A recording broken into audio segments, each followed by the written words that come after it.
Fala, terceira série. E aí, pessoal, beleza? Como é que vocês estão, hein? Saudade daquelas loucuras da Marcela, da Laura, né? Mentira. Só que não, né, pessoal?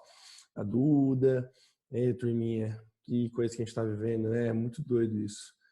Vocês não falam lá no grupo, não sei como é que vocês estão, espero que vocês sejam bem aí, firmes e fortes, né?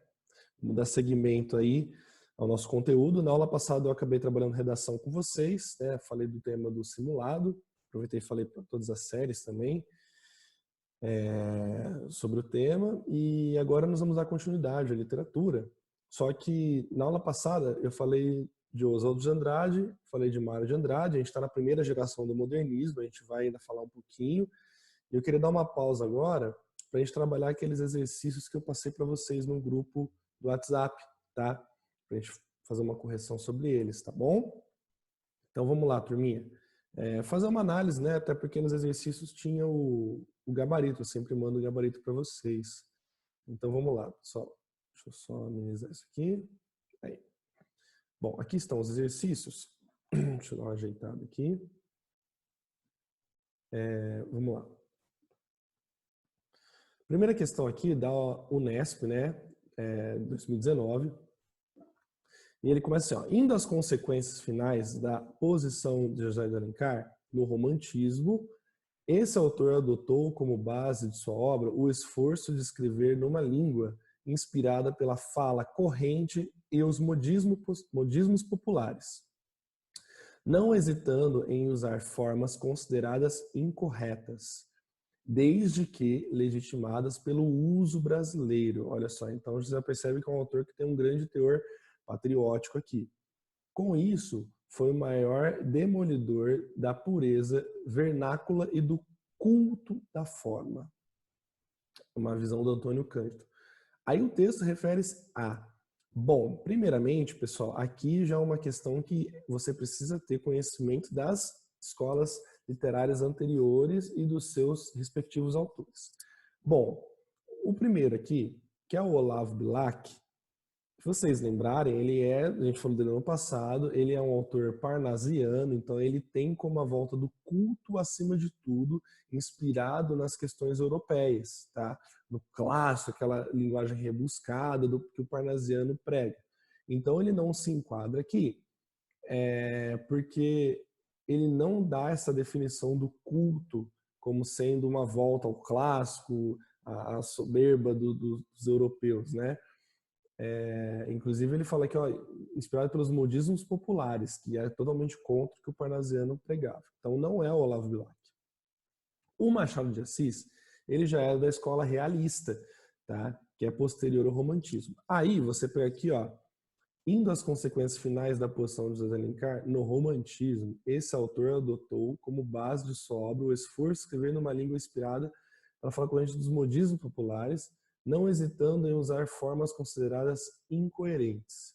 Olha só, Machado de Assis, ele não prega por essa incoerência de suas formas, tá? Ele tem uma linguagem até bem requintada, de certa forma, podemos dizer assim. E aqui, pessoal, você pode confundir muito com relação à oposição do Alencar ao romantismo, porque o Machado de Assis ele tem oposição, né? O realismo ele é oposição ao romantismo também. Só que aí quando você foi o maior demolidor da pureza vernaculada e do culto da forma, também não se enquadra ao Machado. Machado tem uma característica de psicologia, né? O psicológico dos seus personagens, tá bom? O Aloysio Azevedo, tá, que vai ser o autor do Cortiço, juntamente do naturalismo, também não se enquadra, porque o naturalismo, vocês lembrarem, já é uma visão mais escrachada da sociedade, da animalização, do zoomorfismo, né, aquele aspecto mais grotesco, assim podemos dizer, né? Então também não se enquadra. E o Euclides da Cunha já é pré-modernista, então não também entraria nesse ponto, porque o pré-modernismo, o que o Euclides da Cunha traz? Vocês vão lembrar de qual obra? De Sertões. Então tem uma outra visão, apesar de também ter um aspecto vinculado aqui a modismos populares, talvez, de uma certa forma, ele trabalha sim com esse conceito, a gente tem não uma característica mais exata. Portanto, Mário de Andrade, alternativa C, vai ser o que melhor se enquadra aqui. Ficaria até óbvio que a gente está trabalhando dessa geração, né? Eu falei do Mário de Andrade, então questões são a respeito de Mário e Oswald de Andrade. Então seria mais óbvio ir por esse conceito. Mas para vocês analisarem, o culto, a forma por isso é vinculada, as características aqui totais vinculam-se bem ao aspecto de Mário de Andrade, tá bom? Lembro de Macunaíma, daquela questão dele todo regionalizar o povo, né? A nação patriótica. Beleza? Vamos para a próxima questão aqui da Mackenzie. Segundo Alfredo Bose, no seu livro História Concisa da Literatura, paralelamente às obras e nascendo com o desejo de explicá-las e justificá-las, os modernistas fundavam revistas e lançavam manifestos que iam demilitando os subgrupos de início apenas estéticos, mas logo portadores de matizes ideológicos, mais ou menos preciosos. A partir das considerações, assinale a alternativa correta. Bom, essa aqui, pessoal, você vai por eliminação, tá? Então, ok. Vamos ver a primeira aqui. A prática da escrita de manifestos se conecta exclusivamente aos movimentos de vanguarda latino-americanos, pois as vanguardas europeias preferiram, no lugar do manifesto, o uso de longos tratados estéticos. Essa aqui está bem errada, né, pessoal? Você pode perceber aí que na hora que ele fala vanguarda latino-americano, não, vanguardas eram europeias. Então você já mata essa alternativa aqui, né? Então a 1 está errado. Sabendo que a 1 está errado, a A não é, porque tem ela, a B também não é, a D não é, e não, essa pode ser a E, então, ou a alternativa C, tá? Agora a gente precisa ver se uma delas estão certas. A 2 pode ser uma alternativa complexa, porque ele fala aqui de Classon, publicada no ano de 1922. Vamos supor que você não conhece essa obra, que você não entendeu, então vamos para a alternativa 3, que ela é bem fácil.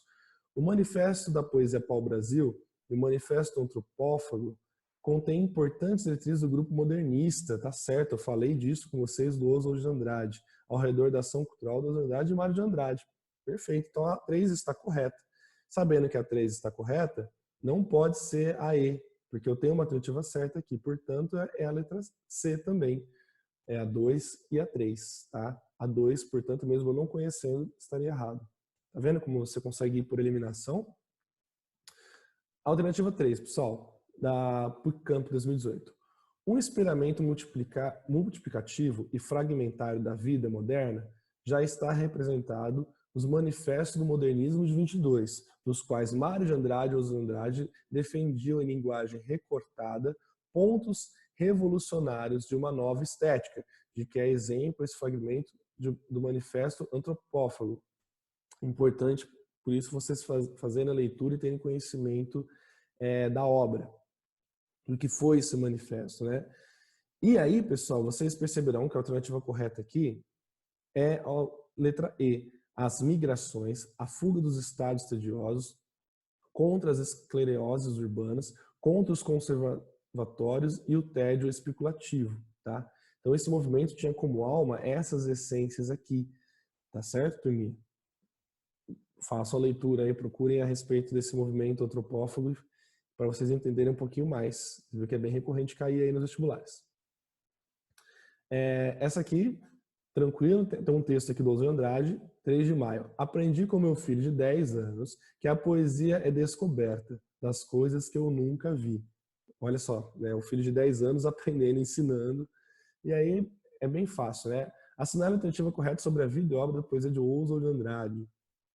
Bom, dedicou-se exclusivamente à leitura de poemas líricos ao longo de sua extensa vida? Não, vocês viram que ele não fez só poesia lírica, né? Não fez só poesia, né? A paródia é um recurso usado em sua poesia, como atesta o poema Canto do Regresso à Pátria, que eu mostrei para vocês. Está correto. Então, já posso pressupor que a alternativa B seja a correta aqui. Se eu tiver dúvida, vamos ver as outras questões. Aderiu tardiamente ao movimento modernista? Não, ele foi por ter assumido um seguidor. Não, o Lobato também não, ele não aderiu tardiamente, muito pelo contrário, ele foi antes, já aderiu antes do ensino do modernismo. Escreveu os seguintes romances do realismo social. Realismo? Não, Vidas Secas, nossa. Demonstrou em sua poesia desinteresse pela nossa cultura e pelo português brasileiro, preferindo emular fielmente as vanguardas francesas. Nossa, tanto a D e a E aqui são bem absurdas, né? Portanto, a alternativa correta realmente é a letra B, tá? E por último, tem um texto aqui, né, do Mário de Andrade de Macunaíma, uma passagem de Macunaíma, e aí ele pergunta: enquanto produção cultural, o modernismo procurava reconhecer as identidades que formavam o povo brasileiro, né? Isso é muito retratado no Macunaíma mesmo. Assinale a alternativa que apresenta corretamente a presença da temática indígena no movimento, tendo por modelo o romance de Mário de Andrade. A utilização da temática indígena configurava um projeto nacional de busca dos valores nativos para a formação da identidade brasileira da época.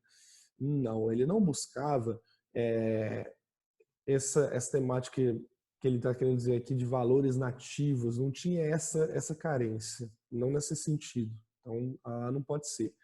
Como herói indígena, Macunaíma difere das representações românticas, já que ele figura como um anti-herói.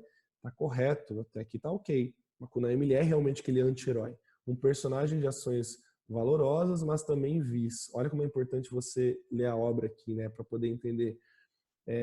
Macunaíma ele tem ações muito nobres assim, só que ao mesmo tempo ele tem o jeito brasileiro que é contra isso. Por isso a questão do anti-herói, certo, pessoal? Então, a alternativa correta aqui seria a letra B. Confirmar Macunaíma se insere no racismo corrente do início do século XX? Não. No indígena considera coisa? Não, gente. Também não. Não é essa questão do racismo, não, presente aqui. O indígena, eles estavam preocupados com outras ações, para falar a verdade, né? Os modernistas. O indígena foi considerado pelos modernistas como o único representante da identidade brasileira, pois sua cultura era vista como pura? Não, não é o único representante, o indígena não é. Isso aí tem um foco maior um pouco lá no romantismo na primeira geração até. O trecho reafirma a característica histórico-antropológica, caramba, de tanta coisa já hoje, pessoal, já estou perdendo a noção das coisas, do patriarcado brasileiro que compreendia o indígena como um civilizado puro e ingênuo. Olha, é bem complexa essa questão aqui, essa E pode dar uma certa confusão, mas também está errado, porque a Macunaíma, ele trabalha como uma região de que o povo brasileiro ele é um só, ele é uma miscigenação de negro, branco, indígena, então ele não consideraria isso aqui que foca apenas no índio como pureza, tá? E você tem que relacionar o texto com a questão. Portanto, a resposta correta realmente é a letra B, tá bom? Turminha, é isso. Falamos dessas correções aí. Eu não sei quando vocês citaram. Aqui tem o gabarito também, né, que eu passei para vocês. E o nível de dificuldade, né? A primeira é um nível elevado, as outras são de nível médio, ok? Vamos encerrando por aqui então, pessoal. Na próxima aula a gente vai falar de Manuel Bandeiras, se der tempo. Tem que dar tempo, a verdade, né? A gente vai falar um pouquinho aí dessa primeira geração modernista aí que está sempre circulando nos vestibulares. Grande abraço para vocês, pessoal. Se cuidem, fiquem com Deus e até mais. Valeu!